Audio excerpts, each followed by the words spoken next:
So where do you see things headed from here now that we've seen obviously you cautioned earlier that just because there's been a decrease in the first 6 months doesn't mean that we're going to end up at the same point by the end of the year. I think the big question is, was the murder spike just a spike, just a momentary abnormality? Are we headed back to the levels we were at before 2020, or are we going to see a new normal, basically, with much more violence in the United States than we had seen the past 20 years? That's a good question. You might as well be asking to predict who's going to win the next 3 Super Bowls. It's I think really hard to say. I don't think anything about the spike in 2020 and 2021 was inevitable, and I don't think anything about the decline in 2022 and now 2023 bigger is inevitable.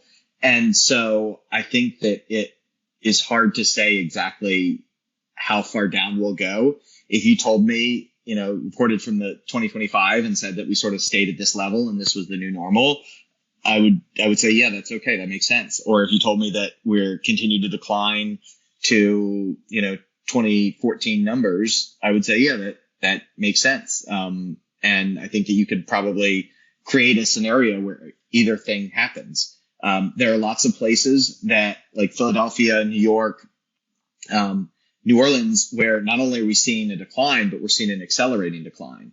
And so we're not sort of coming into a plateau. We're continuing to see a decline. But there are enough places that sort of give you pause.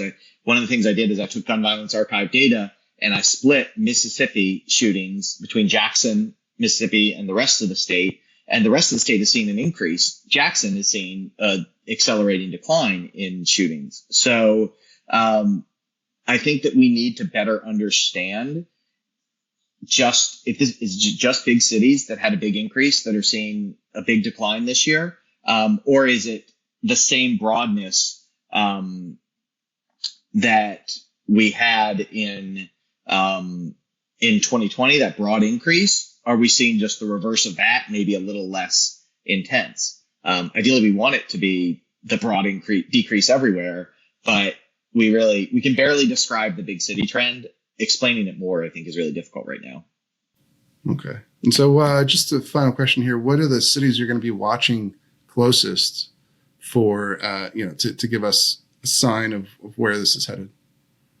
So I had a New York Times piece probably 3 or 4 years ago, maybe even 5 years ago, that there's 4 cities that are predictive of the national trend. So if you just had, I think it's Chicago, Baltimore, Los Angeles, and either New York, or I think it might be Philadelphia is the 4th city. And I'll have to relook at the piece, but basically there's a handful of cities that you can use that can sort of be predictive of the national trend. All 4 of those cities are seeing declines: Baltimore, Philadelphia, Chicago, and Los Angeles.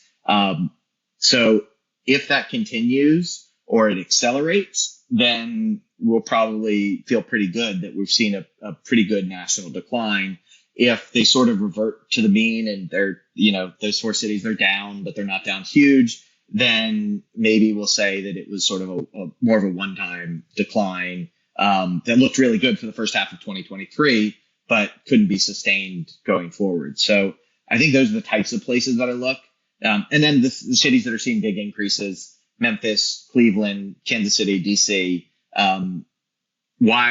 How can we understand why these are outliers? Is there an explanation? I think Memphis is easier to explain than the other places, but it behooves us to better understand why they're not only are they not going down, they're going up significantly.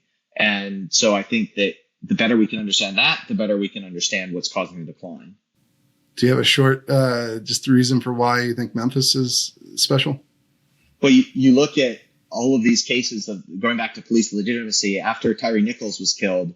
That's when Memphis was seeing a decline, and then all of a sudden started to see an increase. And so I really do think it's this combination of people who didn't already trust the police are having less trust in the police to act as an arbiter.